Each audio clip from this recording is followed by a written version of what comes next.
बिस्मिल्लाहिर्रहमानिर्रहीम नहमदुहु व नसल्ली व नसल्लिम अला रसूलिहिल करीम। तमाम देखने और सुनने वालों को अस्सलामु अलैकुम व रहमतुल्लाहि व बरकातुहू। इस वक्त तक अल्लाह का लाख लाख शुक्र है कि ईरान का पलड़ा भारी, जो ख़बरें आ रही हैं, इसराइल ने ये मंज़र देखा नहीं था।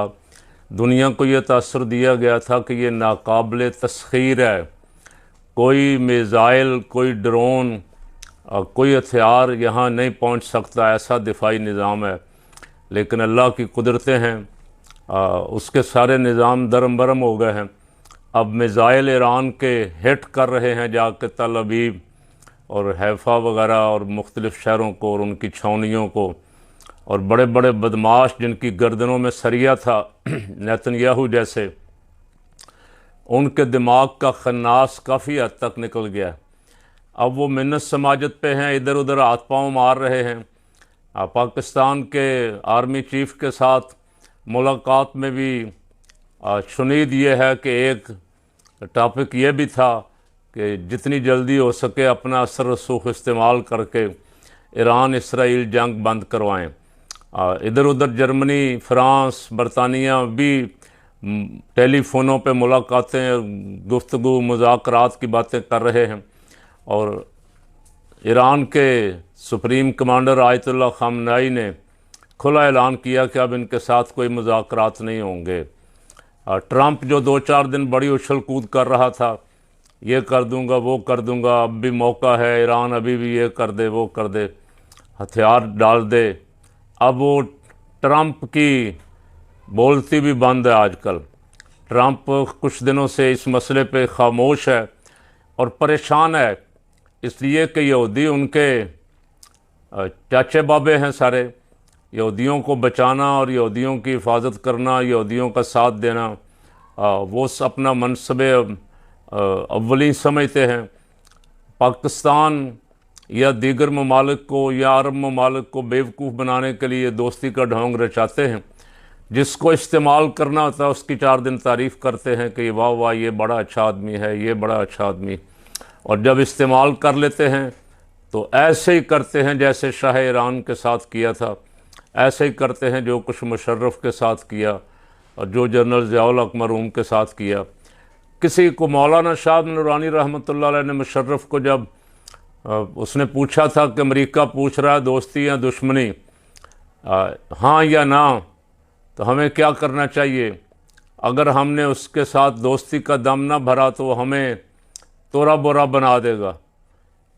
तो हज़रत कायद मिल्लत इस्लामिया रहमतुल्लाह अलैह ने उस वक्त भी फरमाया था, जनरल साहब पहले तारीख़ पढ़ लें कि अमेरिका ने अपने दोस्तों के साथ क्या सलूक किया है। अगर आप भी वही चाहते हैं तो आप दोस्ती कर लें, वगरना अमेरिका अपने दोस्तों का भी दोस्त नहीं बनता, अपने मफाद तक इस्तेमाल करने के लिए। अब जो कुछ वो कर रहा है आप देख लें। इंडिया को जब मार पड़ने लगी तो फ़ौरन सुलह जंग बंदी, और आज तक वो कहता है जी मैंने जंग बंदी करवाई। मोदी इसका इनकार करता है, मोदी नहीं मान रहा। वो कहता है मैं कश्मीर में सालसी करवाने को तैयार हूँ, मोदी कहता है हम तुम्हारी सालसी नहीं मानते। हम तो बहरहाल हर वक्त हर हुक्म के लिए तैयार हैं, लेकिन वो कभी हमारे मफाद में कोई काम नहीं करेंगे। साहब ये बात ज़हन नशीं कर लें, हमारे जितने बड़े हैं, हमारे सियासतदान, हमारे जर्नैल और हमारे जितने बड़े हैं, सब इस बात को ज़हन नशीं कर लें कि हमारे मफाद में वो कोई काम नहीं करेंगे। इसराइली प्रोफेसर, इसराइली रिसर्चर और इस नेतन्याहू तक तो ये कह चुके हैं कि हमारा टारगेट है इसराइल, ईरान के बाद हमारा टारगेट पाकिस्तान का एटमी प्रोग्राम है। खुल्लम खुल्ला इस्लाम दुश्मनी। ये कहना कि नहीं जी वो दहशत गर्दों के ख़िलाफ़ हैं, कोई दहशत गर्दी नहीं। दहशत गर्द तो सबसे बड़ा खुद है। वो 1.5 साल हो गया गज़ा पे हमला आवर है और कोई उसे रोकने वाला नहीं, कोई जंगबंदी करवाने वाला नहीं, कोई मुज़ाकरात उसने किए और ख़ुद उन मुज़ाकरात की धज्जियाँ उड़ा दी। अब वो असल में ये बात दुरुस्त है जो बहुत सारे लोग कह रहे हैं कि अमेरिका और इसराइल ताकत की ज़ुबान समझते हैं, मुज़ाकरात की, मिन्नत समाजत की ज़ुबान नहीं समझते, ताकत की ज़ुबान समझते। इंडिया भी ताकत की ज़ुबान समझता है और आपने उसका नज़ारा कर लिया जब पाक फ़ौज ने उसको जवाब दिया 10 मई को, तो आपको अंदाज़ा हो गया कि कितनी जल्दी वो बंदे का पुत्र बनने की कोशिश कर रहा था। वो जो कह रहा था मैं मुज़ाकरात करना ही नहीं चाहता पाकिस्तान से, पाकिस्तान दहशतगर्द, पाकिस्तान दहशतगर्द। अल्लाह का शुक्र है, एक तो उस मार्के से ये हुआ कि पूरी दुनिया में इंडिया की साख का बेड़ा तबाह हो गया, और वो जो हमें दहशतगर्द करार देता था, अब दुनिया को पता चल गया कि असल दहशतगर्द ये है।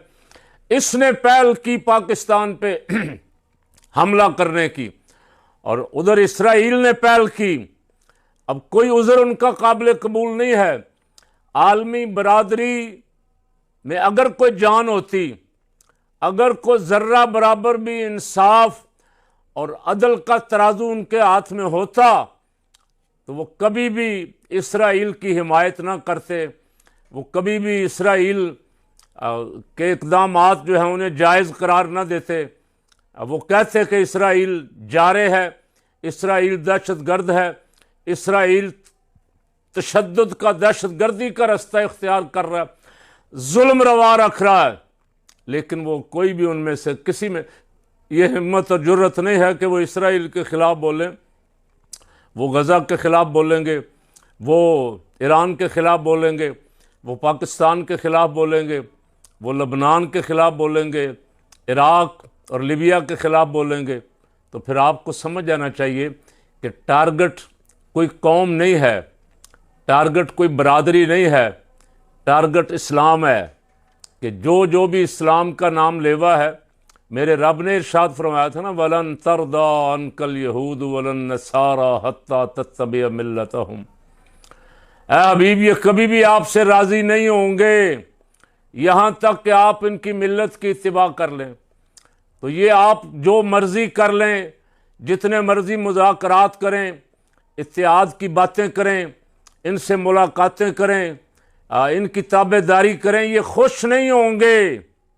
वलन तरदा अनकल यहूद वलन नसारा हत्ता तत्तबिअ मिल्लतहुम।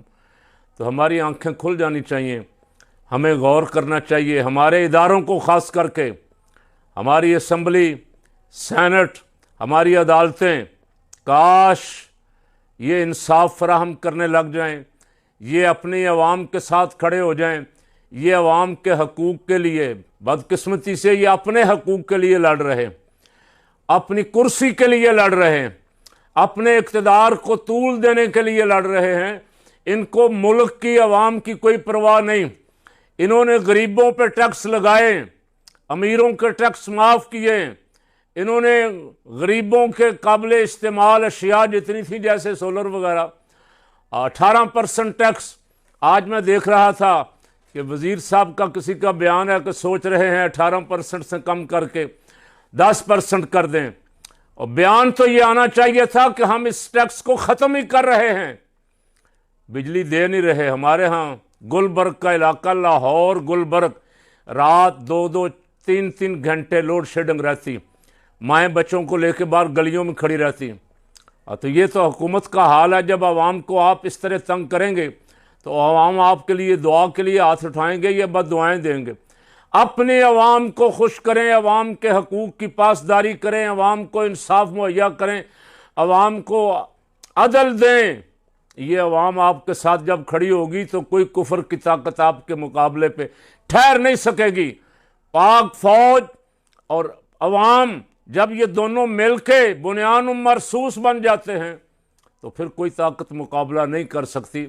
अल्लाह हमें, इस मुल्क के अवाम को, हुक्मरानों को इसकी तौफीक अता फरमाए।